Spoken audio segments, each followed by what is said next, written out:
Mohsen is finally free. Detained Palestinian American student speaks after his court hearing. We'll show you the images right here. Mohsen Mahdawi, Palestinian American student on a green card. Mohsen Mahdawi, Palestinian American student on a green card. It has been officially freed. For those of you who don't know, Mohsen was one of the student activist leaders. He is very outspoken. He's a humanist. He's a humanitarian. That was his main focus on this issue. He has tried to make inroads with even Zionists on campus and Israelis on campus and Israeli advocacy groups on campus in an effort to try and find a reasonable middle ground. He is perhaps one of the best examples of a perfect victim, like straightforwardly a perfect victim. And he was in perhaps one of the most depraved immigrant enforcement actions, in spite of his approach to the subject matter, in spite of the fact that he is a perfect communicator of the Palestinian Emancipatory Clause from the cause, Palestinian Emancipatory Cause, from a perspective that like American squishy liberals will also appreciate and understand. He was still unjustly apprehended, and his apprehension was absolutely insane. The way that they apprehended him was he knew that the government was most likely going to come after him, so he was in hiding in Vermont, okay? And knowing full well that he was in hiding in Vermont, the government actually called him in to an immigration office. They called him into an immigration office to tell him that they called him into an immigration office to tell him that this was the day of his citizenship test, like he was about to be naturalized as a U.S. citizen. Right before he went to this immigration facility, this immigration administrative facility, he gave an interview to Akilah Lacey where he basically said, either I am going to tomorrow become an American citizen, finally go through the naturalization process, become an American citizen, as they say they want to do, or I'm going to be detained by ICE. And the scariest, the scary thing that he suspected was going to happen did end up happening. 14 ICE plainclothes officers rolled up to his immigration hearing, his naturalization ceremony, what was supposed to be his naturalization ceremony, and detained him. They apprehended him and they put him in prison. And in the process, there wasn't a lot of fuss about this, with some very important and notable exceptions. I will admit, Bernie Sanders, I think, really disappointed me in this. But you know who didn't disappoint me? Ed Markey. You know who didn't disappoint me? The other Vermont senator. What's his name? Pete Wench? What was the other? No. Yeah, it's Peter Welsh. Sorry. Just like Peter Welsh, United States Senator from Vermont, he went and he talked to Mohsen directly, and he offered him a microphone. He offered he basically showed his plight to the rest of the world. He showed his plight to America. Okay, this was his interview. This was his last interview, by the way. Speaking to CBS's what is her name?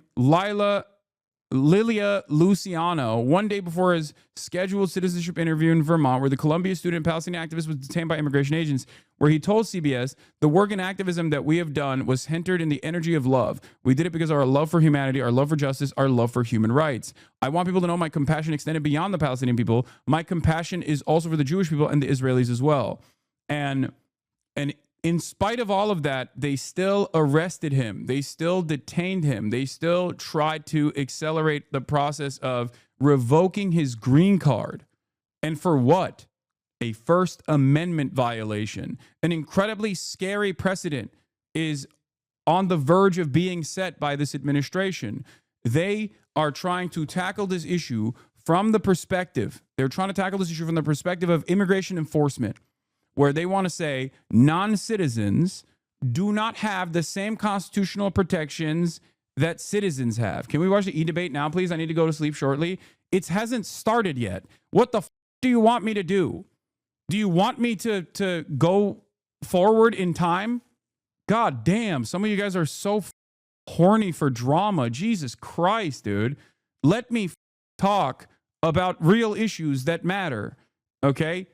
As I was saying, right now, as it stands, contrary to the popular opinion of dumb reactionaries in the United States of America, as long as you are on U.S. soil, documented, undocumented, citizen, non-citizen alike, you are protected by the Constitution. The Constitution offers you protections against government overreach. That's what the Constitution is there to do. Okay? The Trump administration is trying to tackle this problem because it's a problem for them, because they don't want the First Amendment to exist. They don't want many constitutional protections to exist. Unlawful search and seizure is another constitutional protection that they don't want. And they've actually been able to get away with revoking the Fourth Amendment, 14th Amendment, and even freedom of speech in many instances, as a matter of fact. They've been able to take advantage of the previous erosions of certain constitutional amendments. And the way that they are doing this is so nefarious, but so visible. They're doing it in broad daylight. They are using immigration enforcement to decouple non-citizens, okay, non-citizens as being protected by the Constitution. It is unconstitutional what they're doing here, okay? They are trying to erode due process. They are trying to take away the First Amendment rights of non-citizens. And they keep claiming that the non-citizens are actually devoid of constitutional protections anyway. This is a very dangerous precedent, especially when paired up with an erosion of the erosion of due process. Because once you take away due process, you can never show that you are a citizen. And the Trump administration has deported citizens already, citizen children, as a matter of fact, alongside their non-citizen parents. Understand that this is a major, major victory for civil liberties in this country, but it's not done yet. Yeah. And I'm glad that the judge openly admitted that even if he was a firebrand, even if he said stuff that I haven't even said, he has every right to remain on U.S. soil. You can 100%, if we're talking about constitutional protections, you can literally say whatever the you want as a green card recipient and not get in trouble for it on that alone. You can't incite a riot, right? You can't do that. You can't do that. That is illegal. That's a separate offense. But you cannot be deported, which is a very high criminal penalty for simply saying things, for simply doing hate speech even. I'm not even talking about what Mohsen said, okay? I'm talking about like Nazi demonstrations of neo-Nazi shit. The Constitution protects citizens and non-citizens alike from demonstrating or from being prosecuted for demonstrating. That's the whole point. And these guys aren't doing that anyway. But I need you to understand that there's a reason why the First Amendment exists. And this is precisely that reason. It is so that a fascist administrative state can't just unjustifiably revoke your legal status on U.S. soil for the crime of saying Israel, which Mohsen didn't even say, by the way. But I'm glad that this judge also put his foot down and even said, even if he's a peaceful figure, but he has rights, even if he were a firebrand, as I said as well. Remember, I said these exact same words. Jeffrey Crawford, the judge in Wednesday's ruling, wrote that those who know Mahdawi describe him as a peaceful figure who seeks consensus in a highly charged political environment. But Crawford added, even if he were a firebrand, his conduct is protected by the First Amendment. The court is aware that he has offended his political opponents and apparently given rise to concerns at the State Department that he's an obstacle to American foreign policy. Such conduct is insufficient to support a finding that he is in any way a danger, as we use that term in the context of detention and release. Legal residents not charged with crimes or misconduct are being arrested and threatened with deportation for stating their views on the political issues of the day, Crawford said, citing the Red Scare and McCarthy-era targeting of people for their political views. The wheel of history has come around again, but as before, these times of excess will pass. But as before, these times of excess will pass. What an incredible statement from this judge. And it's shocking because, like, in this day and age, the situation in America has gotten so off balance, so unimaginably broken that when a judge says, no, the law is the law, he is not an activist judge at all. He is just abiding by the constitutional standards that were set. These are some of the best aspects of the American Constitution. Like I often say, Constitution, I wipe my ass with it because the interpretation of the Constitution is so damaged at this point by activist judges put into positions of power by the Federalist Society over a 40-year-long project where they basically revoked super precedents that they said they would never touch, like Roe v. Wade, right? Having said that, there are certain protections that like liberalism has afforded to all people that were better than previous administrative previous forms of governance. We are not living in the time of monarchs or feudal peasants at this point. And it's crazy to me that fascism in many ways tries to go back to that, tries to claw back the restrictions that have been set by not only the social contract, but directly by putting pen to paper in the form of the constitutional amendments. It's ridiculous. It is ridiculous. Due process and First Amendment protections are fundamental. Those are the only good things about America. The fact that those have been eroded in the past for political purpose, like the McCarthyist Red Scare trials, is already a dark period of American history. It is completely unacceptable. It is completely unacceptable. And I'm so glad that there are like still people in positions of power. Their power is waning, for the record, because Trump also sees this as a hurdle to implement his fascist agenda. Okay. And wants to arrest these people. Like, that's what's so crazy. They want to arrest these judges too. They want to revoke the separation of powers. They want the judicial body to no longer have no longer function as a separate entity. Like, think about that. There's no checks and balances at that point. That's the whole purpose for how this society was designed. I thought people loved this. I thought this was what was all about, what it was all about. You know, this is what America is supposed to be about. These are the good things of America and American society. Oh, judge noted that he received 90 submissions from community members, experts, professors who attested to Mohsen's character, many of them being Jews. Yeah. I also do need you to understand, okay? People will say like Jewish exceptionalism, blah, blah, blah, blah, blah. Like, we live in the United States of America, okay? There's a reason why you have to manage the way you talk about these issues. We live in the Western world. Americans are very one note. They don't have the same based opinion of constantly offering critical support to any sort of militancy that is against America. You need this kind of defense. It sucks, but it's the truth. And this is good because this sets a precedent of defense against the administration taking even more erroneous and belligerent actions against people who are in violation of the laws that they have set forth on their own, as to claim that you can't say anything mean about Israel. In granting the release of Mahdawi, the judge noted that the court had received more than 90 submissions from community members, academic experts, and professors who know Mahdawi, many of them Jewish, attesting to his character and consistently describing him as peaceful. Can we stop pretending that precedent matters like at all right now? Oh my God. Oh my God. Listen to me. Listen to my words. This doesn't mean that it's over. This doesn't mean that this battle is done. But just stop complaining when things move slowly in the positive direction, even by a inch. This is objectively a good thing. A lot of you are too young, I think, to understand how much time and how much steady flow of information must be hammered into the minds of the Americans for them to basically comprehend what's going on.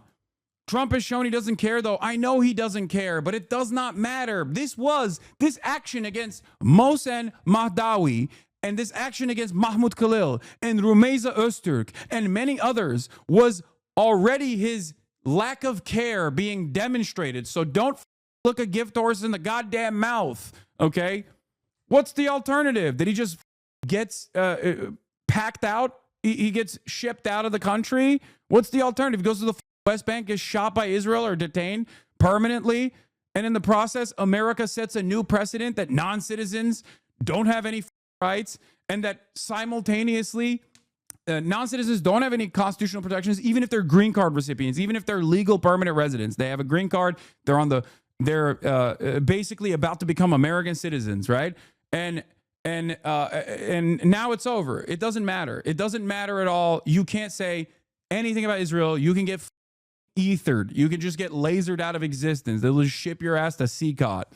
It does not matter that the Trump administration doesn't care about due process or doesn't care about the rule of law. You still have to use things that exist, defenses that exist to your advantage. Do you not understand this argument? I just brought up the fact that, you know, there are constitutional interpretive hurdles in front of making progress in this goddamn country. Like when it comes to gun control, for example, right? The Second Amendment and its false interpretation is a major hurdle in achieving any sort of reasonable gun safety measures. Okay. We can't do it. We just simply can't do it. And it's because of this false interpretation. But that doesn't mean that you shouldn't keep attempting. That doesn't mean that you shouldn't keep trying. That doesn't mean you throw the entire Constitution in the trash or don't use the existing institutions and what remains of their institutional defense capabilities to your advantage in this process to basically put a stopgap measure on growing fascism in this country. Use the tools that are given to you to your advantage to keep pushing. An anonymous gifter, thank you for the 50 gifted subs. Why is it not worse than it is right now? What's stopping an ICE agent for taking this protesters to El Salvador? Anyway, I'm like I said, this is a fantastic, fantastic moment. This is incredible victory, and it's just the beginning. Like I said, with Chris Van Hollen going down to CCOT to see Kilmar Abrego Garcia in person and get proof of life and have him actually shipped out of CCOT to a different detention facility. That was a major, major victory. That was a good start. That was a major battle won. It's not the war. This is not a victory. This is a bare minimum. No, it is a victorious battle. It is not the end of the war, okay? The war is still ongoing. The war against fascism is still happening. But this is a battle, a very important battle. And there's still plenty more to fight. A lot of you think that the struggle against fascism is supposed to happen overnight with a momentous, spontaneous, revolutionary victory that happens overnight. And all you have to do is post a little bit on Twitter and then boom. It's not a sprint. It's a marathon. Okay. It takes years and years and years of constantly trying to convince people. And you should remember that. That's why I always tell you, being a leftist is all about taking L's over and over and over again and trying to find the marginal victories that you see as you move society in the right direction day in and day out. Maybe you convinced one person yesterday and that person convinced another tomorrow. That is how this grows. That is how this movement grows. And it's just like that. This little victory in this battle is important because the media now covers it. And then now more people are aware of the depravity of this administration. Okay? So stop. Stop with a defeatist attitude to have in this very moment. Wait. And the Mohawk people who used to live here and who we are standing on their remainings. I say aho mitakuya uyesen, all of my relations. Second part, I want to thank all of you here. I want to thank everyone who held the sign, who raised their voice, who wrote a post, who contacted their representatives, who sang a song, who made a prayer. Thank you. And by the way, there's a big scoop coming from the Bulwark where Hakeem Jeffries, is actually telling Democrats he doesn't want more trips to El Salvador. Okay? That's another hurdle. That is a self-imposed hurdle from the supposed counterbalance, the supposed countermeasure against growing fascism in this country. This is one of the leaders of the Democratic Party using his leadership role to basically undermine radical change, popular change. And I need you to understand, he is also absolutely standing in the way of progress. Okay? And he will be yelled at and he will pull it back, or his office will dispute it or something like that. But if there are hurdles amongst your own ranks in terms of doing the right thing, if Hakeem Jeffries is an enemy to progress, then you just need to communicate that to people and say, this person is horrible. He's not doing his job. Same with Chuck Schumer, another leader in the Democratic Party. What is Chuck Schumer worried about? What is Chuck Schumer focusing on? Silly ass nonsense in this time where one of his constituents was basically grabbed by plainclothes officers and unjustifiably shipped off to a Louisiana detention facility to be deported for the crime of being a student leader, a student protest leader, being the face of a student protest movement in Colombia, being on the right side of history against the apartheid state of Israel, doing a genocide. And Chuck Schumer is too busy going on his book tour talking about how the left has a real anti-Semitism problem and lightly agreeing with Donald Trump on how to deal with these bad boys, okay? These bad guys who are saying mean things about the state of Israel, who he seemingly cares a lot about, okay? Instead of but also criticizing Trump with a stern letter that he wrote alongside Cory Booker and many of these other charlatans to say, well, you just didn't go about it the right way. You didn't go about it the right way. We are totally on board with you actually doing this deportation agenda against criticizers of Israel, but you just have to do it the right way. What do you mean do it the right way? There is no right way to deport someone for saying mean things about Israel. What the are you talking about? There's no way. This is the United States of America. It's one of the most important aspects of American civilization is that you can say this kind of stuff and not be penalized by the government. That's the whole purpose of the First Amendment. This is what it was set up for, okay? This is literally what it was designed for.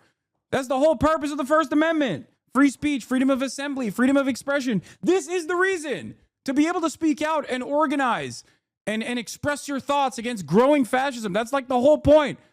Maybe not fascism at the time, but like, you know, against monarchy, unjustifiable constructs, against tyranny. That was the whole purpose, right? The American Revolution. What the was this whole thing about? Just killing Native Americans and having slaves? Is that what the whole thing was? I mean, that was certainly an important aspect of it, but like this was the good stuff. What are we doing? Well, the reason why I bring up this dumbass is because his approval rating is the lowest in Congress right now. His approval rating is the lowest in the Republican leadership, in the Democratic leadership. Americans love to believe the mythology of the revolution and to think of themselves in that mythology, but the fact of the matter is Americans are too lazy or caught up in their own lives to really do anything unless it directly affects them. It's fine. Our purpose, our job here, my job especially, is to have a bullhorn, to yell at people, to help them understand that this is going to impact them. That is what I do every single day, and I will continue to do so. Okay? That is what I do. That is my job, and that should be your job as well. My job is to urge you to also do this exact same thing to people in your immediate vicinity. There are 30,000 plus people in here. We can make an impact. We are making an impact. We are changing people's minds every single day. Remember that. Be kind to people, be ruthless to systems, and keep talking to others and engage in the act of protest. Get other people involved. Get your family members involved. You just have to keep working. That is the reason why I think it's important to recognize when there is a victory, albeit is it Pyrrhic or Pyrrhic? I know people yell at me when I say it wrong. Like even if there's a small victory, you cannot discard this. You cannot say that this is unimportant. This is stupid. This is important. This is important. This is important because this will cause more people to pay attention to it. This will make people aware of the depravity. And it is your opportunity in this very moment to tie this back to individual liberties that Americans do care about. Maybe they don't give a shit about Israel. Maybe they're a little worried. Mohsen Mahdawi, that sounds like a brown guy. It sounds kind of scary to me. But you got to make people understand that this is an attack against the First Amendment because every American does care about that. A Columbia student detained by ICE is now free after a federal judge ordered his immediate release. It's not a Pyrrhic victory anyway. It's not a useless victory, but it is a costly one. For U.S. citizenship. The judge says his 2 weeks in detention demonstrate great harm to a person who has been charged with no crime. Now, Mahdawi says he has faith in the justice system, saying injustice anywhere is a threat to justice everywhere.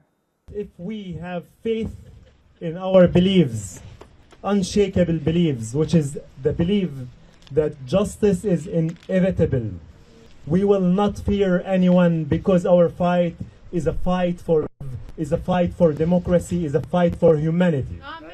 To President Trump and his cabinet, yes, I am not afraid of you. Hell yeah. And let's bring in ABC News immigration reporter Armando Garcia for more. Armando, what more can you tell us about this decision and the significance here? Well, it's definitely very significant, because we got to remember Mohsen Mahdawi is just one of several students right now that are in immigration detention centers across the country being targeted by the Trump administration for their role in the pro-Palestinian protests on campuses. In his ruling, the judge said that Mohsen should be allowed to continue his studies. As we've reported, he is expected to graduate next year, in just a few weeks next month. But also, this is just really, really stunning, because a lot of people are going to be looking at this case. As I mentioned, there's a lot of students that have been targeted by the Trump administration for similar reasons, but they're still in detention. Yeah, I'll work to get Mahdawi on. I'm sure there's plenty of people that are in the chat right now that know him personally. I would love to have him on. Mohsen, I know you're probably pretty busy right now, but I would love to have you on the broadcast.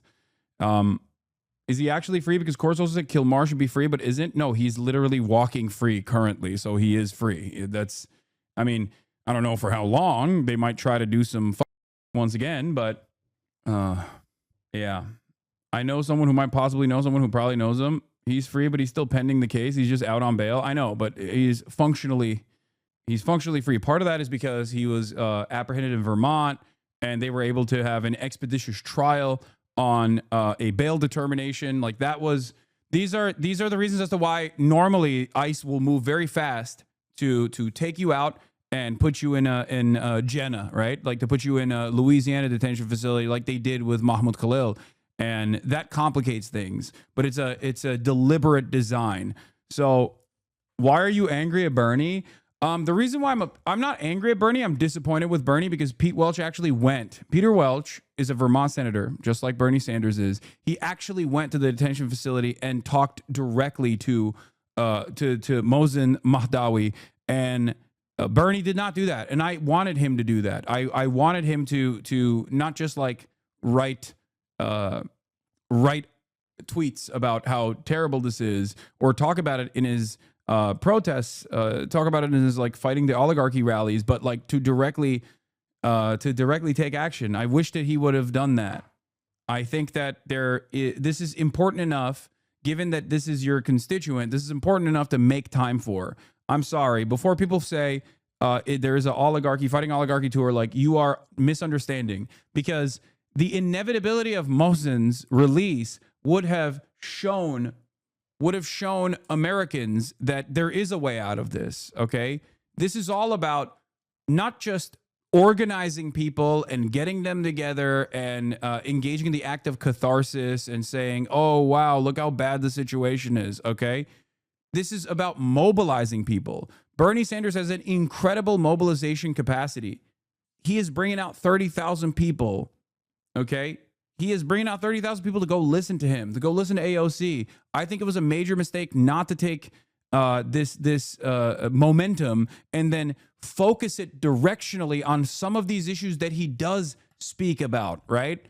And that's why, I mean, I'll be honest with you guys. I actually DM'd Faiz, okay? I DM'd Faiz a while back, and I was like, listen, he has not responded. He doesn't follow me back, so maybe he didn't see it.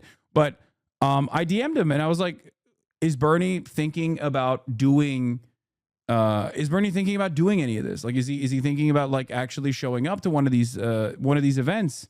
As you guys know, because I think it's like, I say, hey man, does Bernie plan on doing something around Mohsen or Mahmoud's release? Would love to participate in that and work to get as much coverage as possible.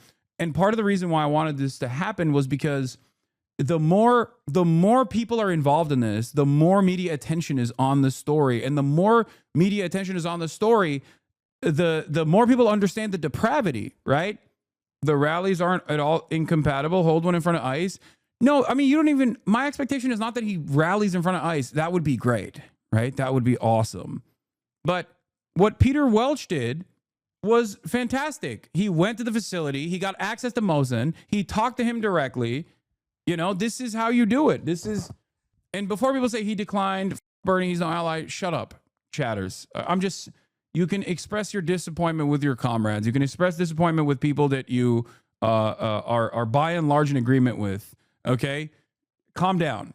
I'm just explaining what I think would have been a fortuitous, even politically fortuitous moment that Bernie Sanders and AOC could have capitalized on as well, knowing full well that if they were to offer a megaphone to this cause, that one, they would associate themselves, or they would basically calcify their position as like defenders of the First Amendment, as going up against this administration's unjustifiable policies of eroding the First Amendment. And they would have been able to do additional conferences on top of this to say, like, look, see, we are showing, like, they would have been able to instill confidence in their mobilization.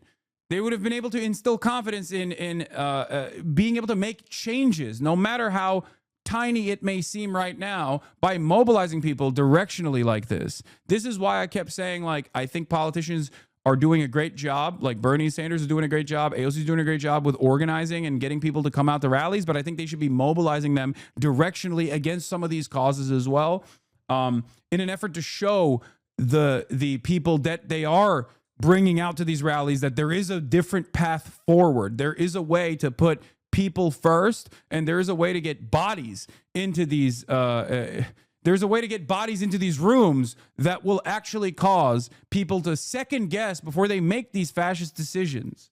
I also think there's another issue here. Yes, I think they should be endorsing Zoran as well. Yes, I think Bernie and AOC should be using some of this opportunity that they have, using some of this media momentum that they've developed by going out and doing these rallies to offer Zoran something he needs desperately to win this New York mayoral race, and that is name recognition. Zoran's biggest hurdle right now is name recognition. He's locked down the irony poisoned Zoomers and all the leftists and the DSA types and everybody else. They love him. I love him. He's great.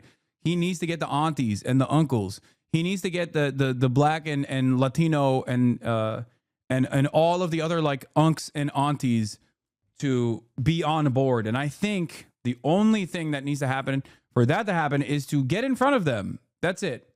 And they would get in front. Zoran's name would get in front of them, I think, if AOC and Bernie actually endorsed them. And I suspect that they will. They probably are not doing it yet because they're going to do like a maximum impact endorsement, I suspect. I hope. Because if they don't, oh my God, that would be so disappointing. Like, that would be incredibly disappointing. Yeah, if they go with Brad Lander, who is the safe choice, he's not like a horrible person either. But if they go with Brad Lander, that will be really sad because Brad doesn't have the juice. Zoran does. Zoran is the number one pick right now. And people will say cowardly, oh, it's ranked choice voting, so who cares? Like, as long as you're going after a progressive slant. Yeah. It's cowardly because Zoran needs name recognition and doesn't have it. If he got that name recognition, if he got that name recognition, he would absolutely explode in popularity. He would become a genuine oppositional figure to unseat, like to ruin the chances of Andrew Cuomo. That is the major hurdle here. This is precisely why it has to be deliberate. An endorsement has to be deliberate. And it has to directly say Zoran so that people look him up. Mr. Khalil has just been ordered removable under one count under the administration's charges against him. So this is something definitely that they're going to be using to see if they could find relief for their clients as well. So as you say, he's not the only student who's been detained over pro-Palestinian activism. You're kind of touching on this, but can you tell a little bit more about how Some chatters are defending Bernie by saying it's called being strategic, but they don't understand there was nothing strategic about it. No, there was, if anything, it would have been brilliant for Bernie to to use all of the momentum he has. Bernie Sanders is old, yes, but he has a lot of momentum. He has a lot of motion, okay? This is a gimme.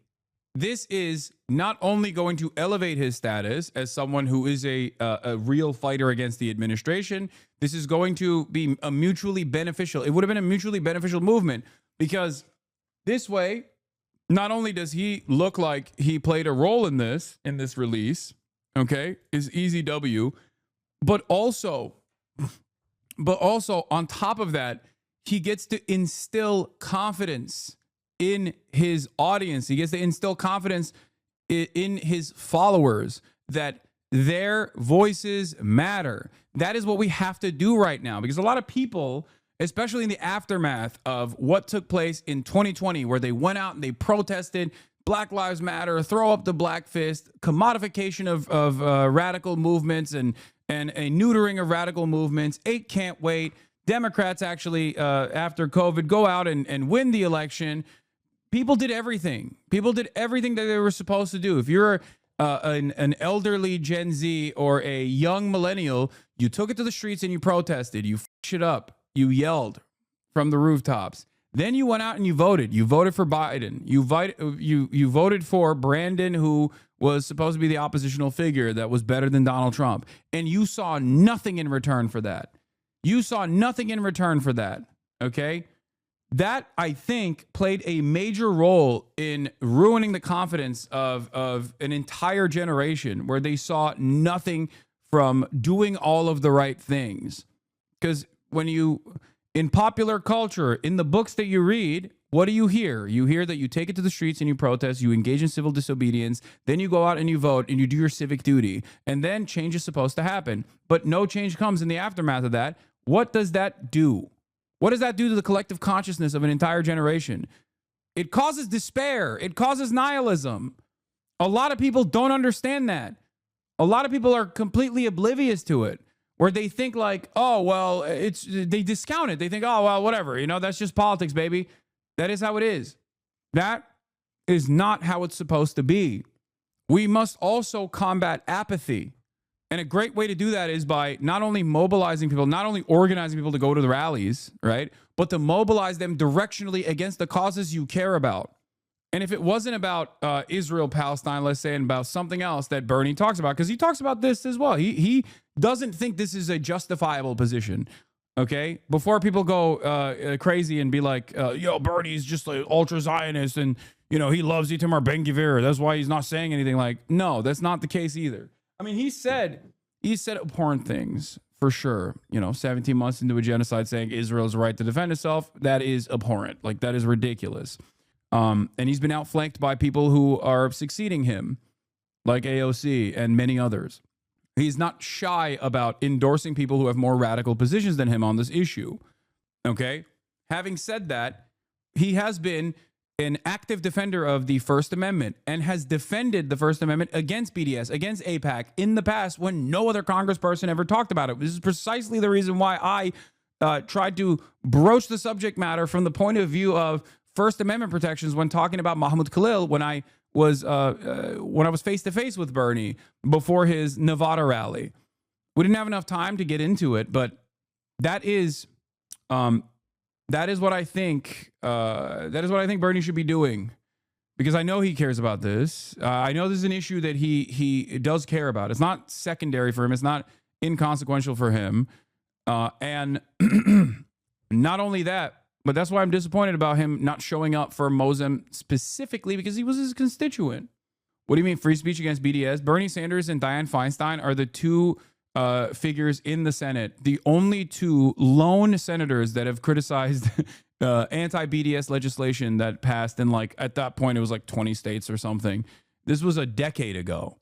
Yes, she's dead now. My point is, at the time when anti-BDS legislation was passing in states like Texas, which I'm going to be talking about in a little bit, okay, with the Governor Greg Abbott going ultra woke mode in defense of the state of Israel in the state of Texas. But those were the two people that actively criticized this. Where did you go last night? You ended early. I want to watch the VOD. I went to do the podcast. with the girly pops. I went to whine about it. It's not live, but it will be out. Yeah. Here, this is it. Look.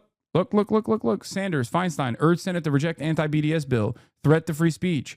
Two of the most prominent Jewish members of the Senate warned that the Israel Anti-Boycott Act will harm free speech in the United States. This is from December 19, 2018.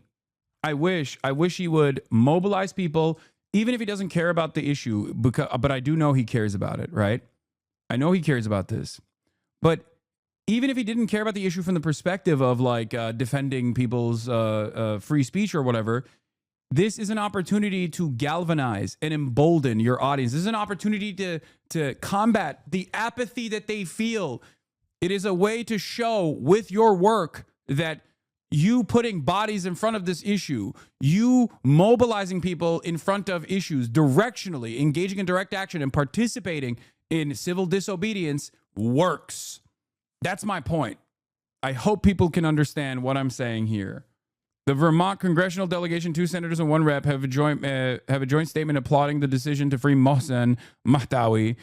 Senator Bernie Sanders, Peter Welch, and Representative Becca Balint today released the following statement after Judge Jeffrey Crawford ordered the release of Mohsen Mahdawi, who was illegally detained by the Trump administration. We are relieved that Mohsen Mahdawi was released on bail from ICE detention in Vermont and that the constitutional right to due process prevailed. Mohsen Mahdawi is here in the United States legally and acted legally. He should never experience this grave injustice, said Sanders, Welch, and Balint. The Trump administration's actions in this case and in so many other cases of wrongfully detained, deported, and disappeared people are shameful and immoral. This is an important first step. We will continue to fight against President Trump's assault on the rule of law. I understand. What's the point of having 30K people if you're not going to use them for something? Exactly. But I do. But that's the thing. What do? I want Bernie to do more of what I do, which is to like go out there. You know what I mean? Ironically enough, why do I go out there? Why do I speak on protests? Why do I go out to rallies? Because I want you to do the same. You know, I want not only for people to gather in rallies and engage in the act of catharsis, which is important to do. Okay. It's important for people to recognize how horrible things actually are. That's the first step. Awareness is the first step. But after awareness, you have to move on to organizing. And after you organize, you have to mobilize. Anyway, here's another fantastic thing that took place, of course, in the aftermath of the release of Mohsen Mahdawi. Shai Davide is crying. I don't want to talk about Mohsen Mahdawi being released from prison. Soon we will all pay for Mohsen's freedom. Yeah. I was a leftist for a long time, but it's extremely helpful to gather and discuss because I run out of steam trying to wake up normies. Yeah. Shai Davide. He's crying. Shai David. Yeah. Shai David, baby.